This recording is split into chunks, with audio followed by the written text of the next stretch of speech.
So, what is your name? Right, my name is Yun Liu. I am a dentist and work in Edgware, North London. So I have been in dentist since 93. It's a long time, over 30 years, yeah. What do you enjoy about dentistry? I think it's just making things and helping people relieve pain. I think dental pain is a major issue. And I find I'm quite good with my hand, but the careers kind of work it out for me. Well, tell me a little bit about your family, your mum and dad. Okay, so I come from Hong Kong and I came over in the 80s. So mum and dad and half of my family in Hong Kong. So I do go back once or twice a year. Mum is 95 now. Dad passed away about 20 years ago. But we noticed since Dad passed away, she changed. She's not the same. I got two sisters over there looking after mom, and then the rest of the brother sister in UK. So the family is kind of UK or London. So I'm kind of in between. I go back once a year or twice a year. Amazing. So obviously when I came to visit you not long ago, we got chatting about lots of things as you do in the dentist. And we got chatting about my gran, who's 95, and talking about her dementia and how creativity's been a vital role in alleviating some of her symptoms, so the isolation, depression, and actually learning about how it can reduce some of the symptoms and actually prolong a healthier life mentally, emotionally. How did you come to find out about your mum and dementia? What were some of the signs and symptoms you were noticing? Right, I think we noticed about 10 years ago. It started like she keep forgetting, and we thought, oh well, probably just age, and then she even forget very basic stuff like, you know, tomorrow's appointment or tonight, what we're going to do tonight, and name as well. And then COVID is worse. During COVID, she had a fall, and we couldn't send her to the hospital because in Hong Kong, it's very strict. They kind of locked down for 3 years and very isolated. Even like the doctor said, okay, we have to get a physiotherapist to come to do home visit. And then the COVID got worse and worse in Hong Kong. Even the physiotherapist couldn't come. So complete isolation. And since then, her symptom got worse. And she can only remember things like 20, 50 years ago. She can't remember things like now. Short-term memory. Very, very short term. And then after COVID, things kind of getting back to normal. So we took her to the doctor and then got the diagnosis because of her age. So they are not treating her like the usual drugs. So she only taking like the basic like heart drugs and like blood pressure, cholesterol. She's not taking any drug for the neurologic symptom. And then the doctor said that, okay, there's some palliative care, which is like to see occupational therapist. So she think that might help. So that's how we get into like doing some alternative therapy with her. What's that process for you of seeing the signs and symptoms and then going through getting the diagnosis and then from there actually accepting that, you know, it is dementia? How did that feel for you in the whole process? Well, I think every family feel a bit upsetting because they don't recognize their relative, especially COVID.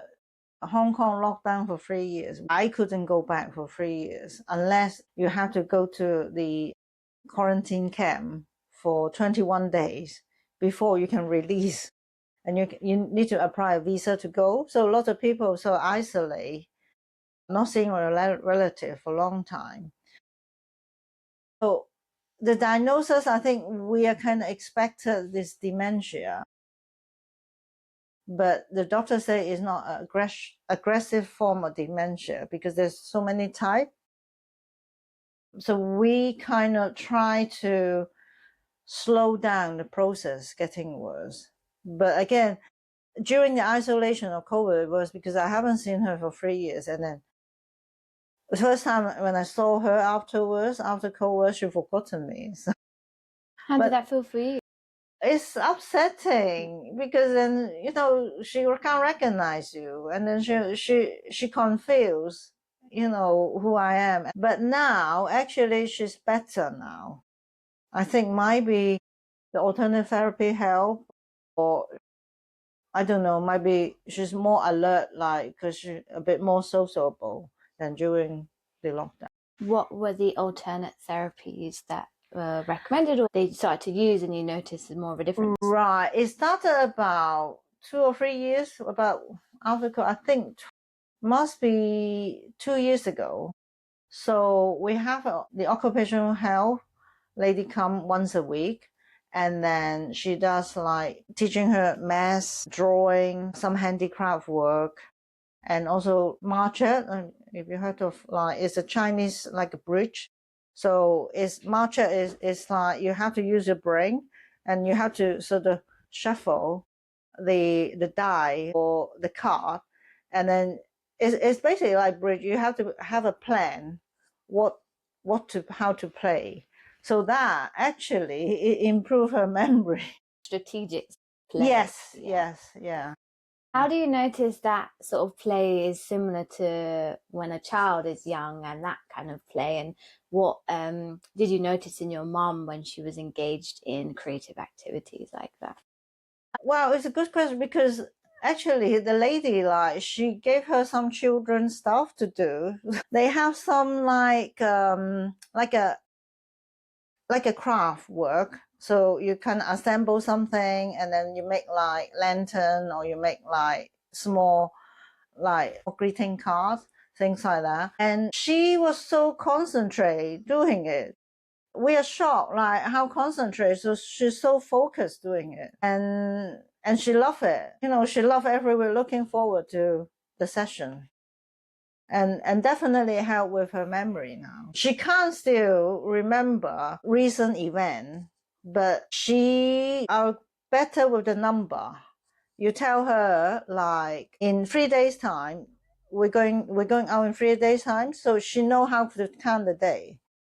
Before that, she completely confused, like, what day it is. So it's almost like something exciting for her to look forward to, Yes. to remember. So the emotion is attached to what the next thing she's going to do to remember. Yes, you're right, yes. For some reason, like, you need to have some stimulant. Otherwise, she would just sit at home, leave the television on. How does she interact with others around her when engaged with creative activities? How does that boost her mood? How does it make her feel in those moments? Did you notice she's more connected with people?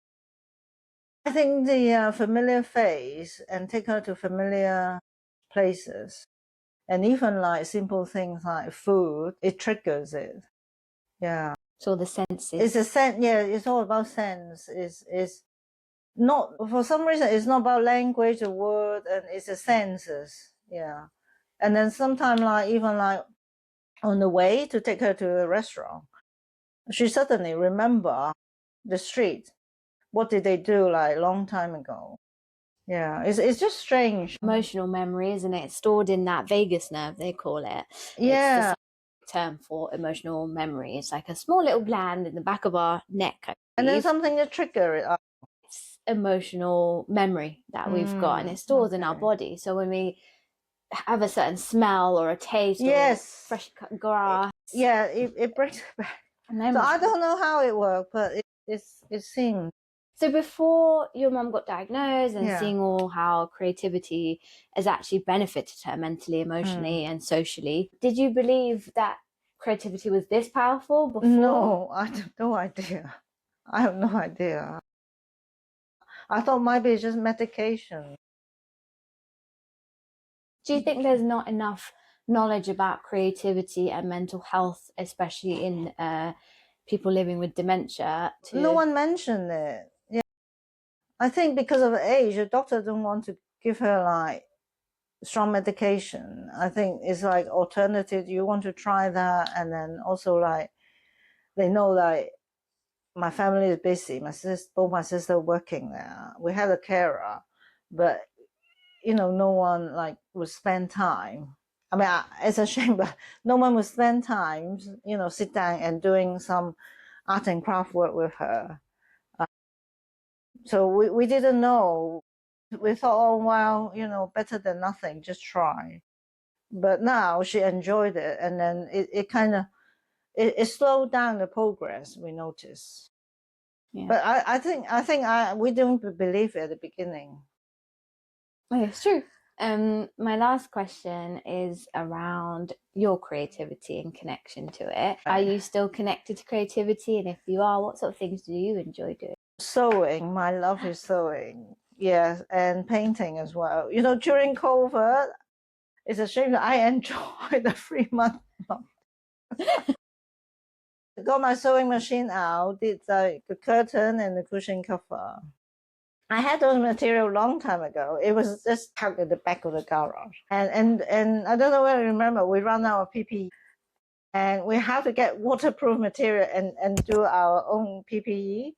So I thought, oh no, right, okay, I can't buy any PPE. So, and then I think there's a lot of thing going on, like, they can't get the PPE through China or whatever. And they some woman, like, they sew their own gown and stuff. So that's what happened. Like, I went to, fortunately, there's some shop were open. You can buy material online. So I went back to my sewing. So if I have free time, I would love sewing, painting, and gardening. Those activities present in your childhood? Yes, yeah.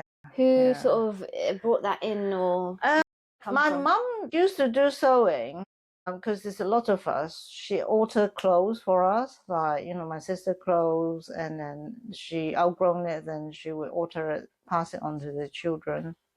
And also classes. I don't know whether you still have it now, the home economy. So you do cooking and sewing.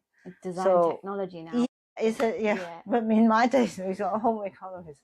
So yeah, that's how, like, I kind of hook on it. So, but it takes time, and I don't have enough time to do it. So. Do you think time is one of the biggest enemies of creativity, and finding the time to? I think finding the time, I think you have to organize. You have to put yourself, right, okay, might be like Saturday afternoon or Sunday afternoon is my time. I'm going to do my stuff. Because you need to be a peace and quiet to do it. You can't, like, oh, there's something going on, I need to do this. You need a piece of quiet time, 2 hours, something like that. How do you feel? What emotions sort of come up for you when you're sewing or painting? I don't know, it's like I just completely focus. You can calm, and then you can go on for hours, and then next minute, it's 12 o'clock. I think because you're so focused and you enjoy something, you forget everything. So you feel and quite therapeutic. Yeah, it calms the nervous system, they say. It's different from watching, the screen, watching video or watching YouTube. It's different. What would you say to others who have family or friends or people they know who are living with dementia? What would you say in terms of creativity and making that some form of a priority for them? I think you find out, do they have interest, and maybe start, like, doing little thing with them, spend time, if they like reading, spend time together. And also manual dexterity is very important, because I think when you're doing things with your hand, it's a different part of the brain working. And well, the lady that we had, occupation, said that actually you need to get the patient to use their hand to do things, because when the dementia get worse, they can't use their hand, and everything stop, like they can't feed themselves and they can't swallow. And actually it's a stimulant if they're doing things with their hand, not just like making other part of the brain work, but I think it helps you connect with your motor control, muscle memory and emotional memory. Muscle memory. Naturally, you'll start moving your hands if the patients haven't moved them for a while, but they're encouraged that through creativity, joy, and just a bit of freedom too. It's something fun, but then it can become a day-to-day thing that is required for them to. They need to keep. Otherwise, I think, and also if you do everything for them, like, again, it's not that helpful as well. Thank you. My last question is, where can people find you? We work in Edgware, North London. We're near 2 tube stations. Nearest one is Edgware Tube Station, Northern Line, or Jubilee Line, Canons Park. We do open Monday to Saturday and close on Tuesday. It's just me and my hygienist and another part-time dentist work here. So if you need some dental work or checkup, you can just contact us through our website. Website is oral care, www.oralcare.co.uk.